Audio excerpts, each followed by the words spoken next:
برای دیدن و ایجاد کردن مدیریت پرمیشن ها باید بریم تو قسمت administration، تو قسمت security roles و اینجا اون رول هایی که میخوایم رو ایجاد کنیم. یه سری از رول ها بای دیفالت توی CRM وجود دارن که حالا اینجا میبینیم به هر کدوم یه سری دسترسی های خاص خودشونو دارن. اینها در حقیقت نقش هایی هستن یا نقش های امنیتی CRM هستن که در درون خودشون شامل چندین پرمیژن مختلف هستن و اینها رو وقتی ما اساین میکنیم به یوزرها، پرمیژن هایی که داخل این نقش ها هست رو به ارث میبرن، به نوعی براشون اعمال میشه. همونطور که دیدیم مثلا برای اینکه بتونیم به یک فرم خاص، به یک انتیتی خاص توی CRM دسترسی بدیم، اومدیم گفتیم فقط دسترسی روی همون انتیتی رو اومدیم فعال کردیم و اومدیم گفتیم که برای کرییت کردن و رید و رایت و دلیت و تمام کارهایی که برای CRM امکان پذیر هست، برای یک یوزر امکان پذیر هست که با رکوردی توی CRM انجام بده از جنس این انتیتی، همه رو به حالت ارگانیزیشن که بیشترین پرمیژن هست دادیم. خب حالا ببینیم مفهوم اینا چیه. اول از همه این قسمت پایین رو توضیح میدم. این قسمت پایین میاد میگه که یوزری که این دسترسی رو ما بهش دادیم، فرم درخواست کالا از انبار برای فروش رو هیچ چیش رو نمیبینه. خب و وقتی که میذاریم تو این حالت، یعنی این که فقط اونهایی رو میبینه که خودش تولید کرده. وقتی که میذاریم توی این حالت، یعنی این که تمام اونهایی رو میبینه که خودش، بخش زیر مجموعش یا همکارایی که تو همون بخش با هم دیگه هستن، توی لول هستن رو میبینه.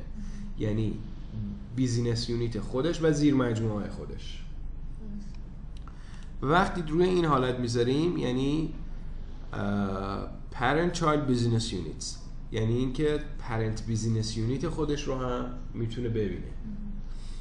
حالا اینکه بیزینس یونیت ها چی هستن و این حرفا رو الان صحبتش میکنیم. و وقتی که بزنیم روی حالت، یعنی برای کل سازمان، فارغ از اینکه یوزرهای دیگه تو چه بیزینس یونیت و تو چه لولی هستن، این رو میتونه ببینه. من اگر که بخوام مثلا یه توضیح در مورد بیزینس یونیت ها بدم، تو این قسمت بیزینس منیجمنت، نه تو قسمت ادمنستریشن، تو قسمت بیزینس یونیت، ما اینجا میبینیم که بای دیفالت یک بیزینس یونیت ثبت شد. بیزینس یونیت ها میتونن خاصیت پرنت چایلدی داشته باشن، یعنی هر بیزینس یونیت میتونه برای خودش ممبرهایی داشته باشه و شامل یک سری زیر مجموعه بشه.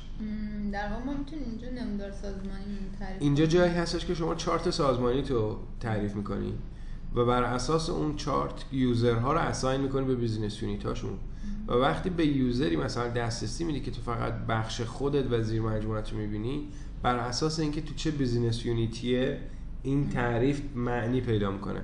در حالی که الان که همه یوزرها در داخل یک بیزینس یونیت هستن و این بیزینس یونیت تنها بیزینس یونیت شماست، این یعنی اینکه وقتی به هر کسی دسترسی میدی که در سطح بیزینس یونیت خودت رکورد ها رو بتونی ببینی، انگار که در سطح ارگانیزیشن دادی و کل سازمان رو میتونه ببینه. و پس این بحث پیاده سازی درخت سازمانی و چارت سازمانی تو این خیلی اهمیت داره.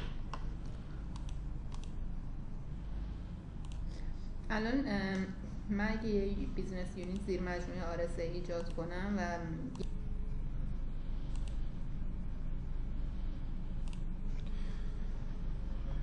تو قسمت security roles ما لول بای لول اینجا میبینیم برای کرییت کردن، خوندن، نوشتن و آپدیت و تغییر دادن، در هر زمینه دلیت کردن، اپند کردن، در هر زمینه‌ای میتونیم ما چیز کنیم، تغییر بدیم. ما میگیم که اینو در این زمینه ببین، مثلا بتون کرییت کن رکورد هایی رو برای کل سازمان، اما فقط برای خودتو بتونی بخونی، اونهایی که اونرشیپش خودت هستی برای خودتو بتونی تغییر بدی، برای هیچ کسی رو نمیتونی دیلیت کنی، حتی چیزایی که خودت ایجاد کردی. این اپند و اپند تو رو توضیح میدم جداگانه که چی هستن. رکورد های خودت رو میتونی اساین کنی و برای خودت میتونی شیر کنی. اوکی؟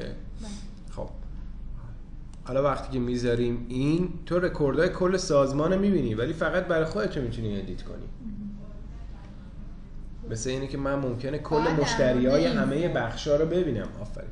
من ممکنه که لازم باشه کل مشتریای همه بخشا رو ببینم ولی فقط برای خودم بتونم اطلاعاتش ویرایش کنم، برای هیچ کی هم نمیتونم دلیت کنم. این مثلا یکی از روله. خب این چیزی که ما دادیم فقط روی این رکورد اعمال شده. حالا برای تک تک رکوردایی که داریم، برای نمیدونم اکانت، اکتیویتی، کانتکت و غیره و غیره، باید تک تک بیاد اینا ست بشه. یه سری هم این پایین چیزی هستش که بیشتر جنبه انیبل کردن یا دیزیبل کردن بعضی از فیچرهای CRM برای یوزرها رو داره. مثلا باک دلیت یعنی اینکه یوزر بتونه چندین رکورد با هم دیگه انتخاب کنه و یک جا دلیت کنه، یا اینکه از طریق یک ویزاردی بتونه بگه که مثلا کلیه رکورد هایی که شرایط خاصی رو دارن از داخل اکانت در ظرف تاریخ خاصی مثلا پاک بشن. یه همچین امکاناتی که وجود داره. و برای دیدن بحث‌های آدیت و آدیت کردن و دیدن سامری و هیستوری آدیت ها ما اینجا بحثایی داریم که میتونیم انیبل یا دیزیبل کنیم. این دیگه بحث چیز خودت نیست، مثلا فقط درصد دسترسی یا بیزینس یونیت خودت نیست.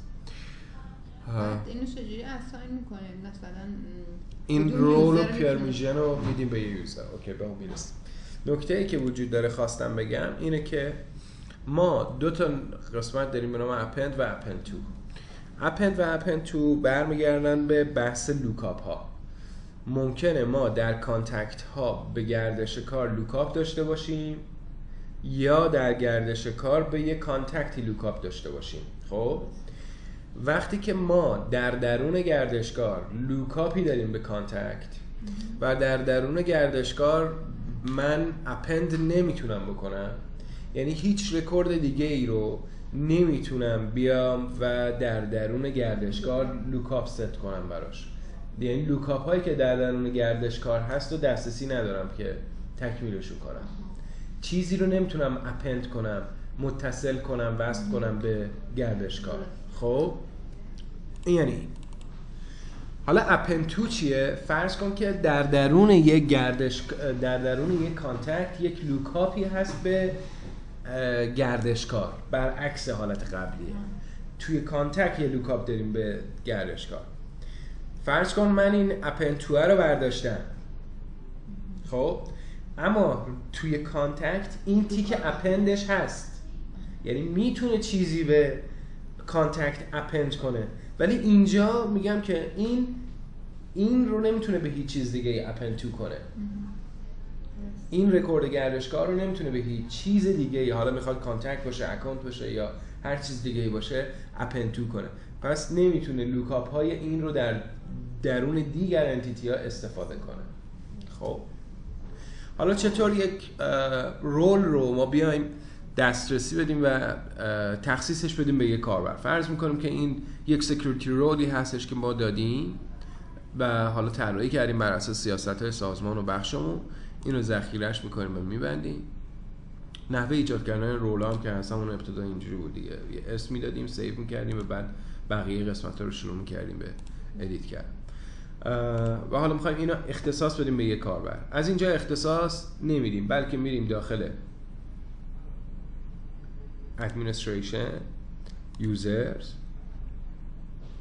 یوزر خاصی رو که میخوایم این رو داشته باشه، این رول خاص رو داشته باشه انتخاب میکنیم و manage رولش رو میزنیم و میگیم که شما این دسترسی ها رو داری. میتونیم چندین دسترسی متفاوت بهش بدیم. حتی من اینجا میتونم سیستم ادمنستریتور بدم که تمام رول هایی که بقیه این رول ها دارن، تمام پرمیشن هاشون رو پوشش میده. زمانی که ما توی رول یه چیزی رو دسترسی نمیدیم و توی رول دیگه اون رو دسترسی میدیم و بعد هر دو این رول ها رو میدیم به کاربر، اجتماع اینها یعنی اوورلپ اینها در حقیقت اختصاص پیدا میکنه به کاربر، مجموع کل پرمیشن ها. پس این رو باید دقت کنیم. یه نکته دیگه هم که هست اینه که ما علاوه بر این که به یه یوزر میتونیم دسترسی بدیم، به یک تیم کاری هم میتونیم دسترسی بدیم. ما یک تیم داریم فرضاً به نام RSA. در درون این تیم ما یک سری عضو داریم. این عضو حالا مشخصه یه سری اعضا توی این هستن. اگه من بیام و بگم که تمام کسایی که توی این تیمن و در حقیقت به این تیم یک دسترسی خاصی رو بدم، مثلا سیستم ادمنستریتور، و اینو اوکی کنم، یوزرهایی که در درون سازمان شما هستن اگر که الان بریم در داخلشون، همشون سیستم ادمنستریتورشون تیک خورده. هیچ کدوم سیستم ادمنستریتورشون تیک نخورده، ولی دارن این رول رو دارن به واسطه اینکه ممبری از تیمی هستن که این دسترسی رو داره. این خیلی اهمیت داره که گاهی وقتا میبینیم یه یوزر دسترسی داره که ما تیکش رو نزدیم به خاطر اینه که توی اون تیم عضوه. بعد ما میتونیم مثلا الان شما مثلا میایید برای فرم گردش کار تعریف میکنید که در حد یوزر باشه، مثلا رید و رایت و ایناش، یا ارگانیزیشن خب. بعد میایید مثلا چند تا یوزر رو به این فرم گردش کار این رول رو به چند تاشون میدم. خب ولی من شاید بخوام مثلا تو فرم گردش کار یه نفر بتونه رایت و رید کنه ولی یه نفر نتونه. خب و هر دو اینها اون فرم اونر اون فرم هستن؟ نه، یکیشون مثلا جزء مجریاست، اونر نیست. خب ببین، زمانی که ما توی ورک فلوی یا توی حالا جریان کاریمون میایم و اون فرم رو اساین میکنیم به یک کاربر، وقتی که در حقیقت بهش اساین شده، اون رولایی که بهش گفتیم که شما در حقیقت وقتی که اونر اون رکورد باشی این پرمیشن ها رو داری میتونه استفاده کنه، ولی وقتی که در حقیقت اونرش نیست احتمالاً وقتی پرمیشنش نداره هیچ کاریش رو نمیتونه بکنه. مثلا ما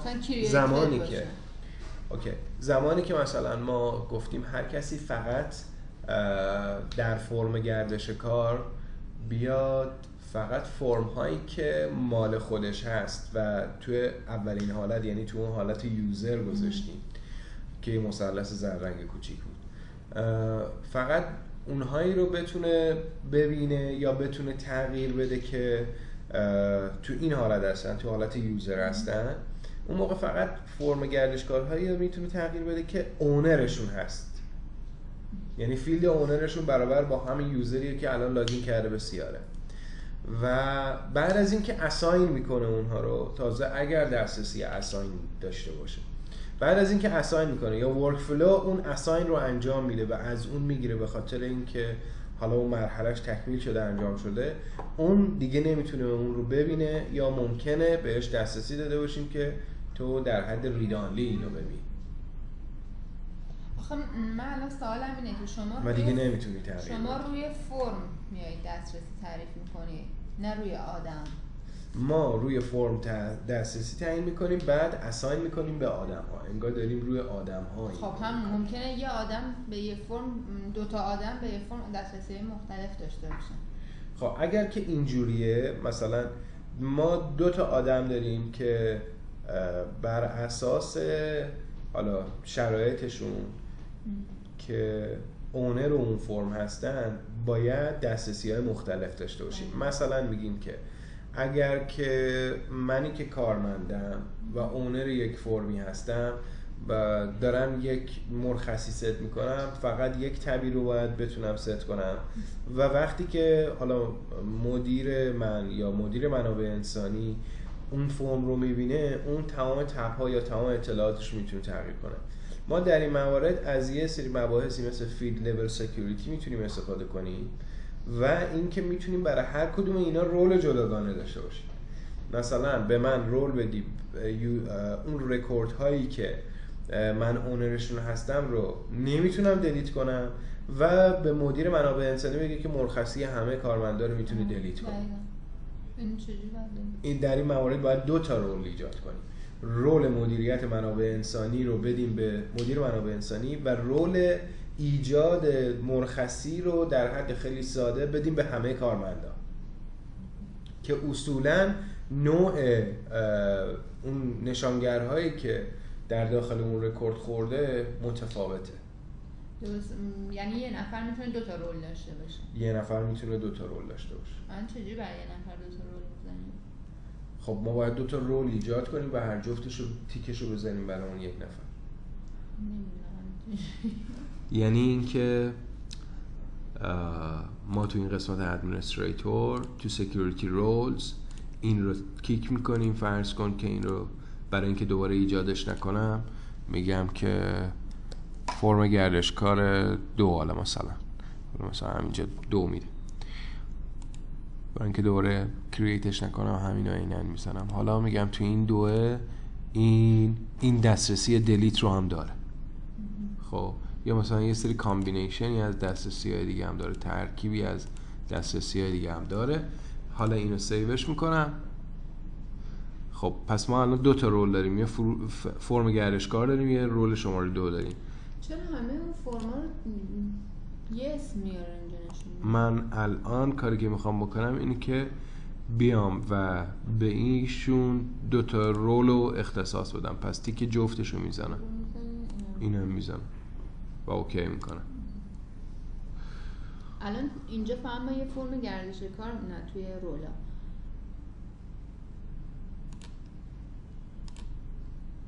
این یه دونه است ولی وقتی توش میری همه فرما که این اسم این روله نه اسم فرم. این اسم از خودش گرفته؟ نه من نوشتم، من گذاشتم.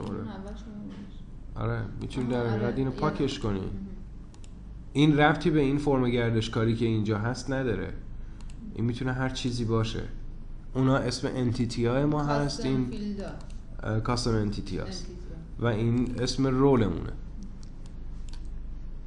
و بعد الان اینجا ما هر انتیتی دیگه ای که ایجاد کنیم خودش میشینه توی این رول یا اینکه بعد اضافه کنیم؟ هر انتیتی دیگه اضافه کنیم خودش تو قسمت کاستم انتیتی ها لیست میشه و شما میتونی بهشون دسترسی های لازم رو بدی. نکته دیگه که هست اینه که اگر که ما بیام یک یوزری رو بیزینس یونیتش رو عوض کنیم، فرض بکنیم که من این رو میام بیزینس یونیتش رو عوض میکنم و از اون RSA که هست تغییر میدم. فرض میکنم الان ما یه بیزینس یونیت تست درست میکنیم، سیو اند کلوز، و میگیم که ایشون میره تحت بیزینس یونیت تست.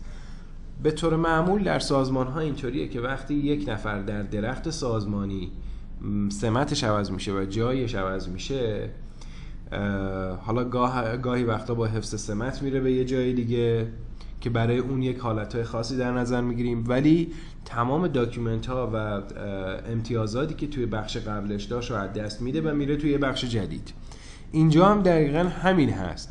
الان ایشون که بیزینس یونیتش عوض کردیم اگه بریم توی منیج رولز هیچ دسترسی نداره و تمام دسترسی‌هاش ریست شده و ازش گرفته شده، چون اینجا بر اساس اینکه توی جای دیگه سازمان رفته من شاید باید دسترسی‌های متفاوتی رو بهش بدم. این نکته‌ای هستش که باید بهش دقت کنیم.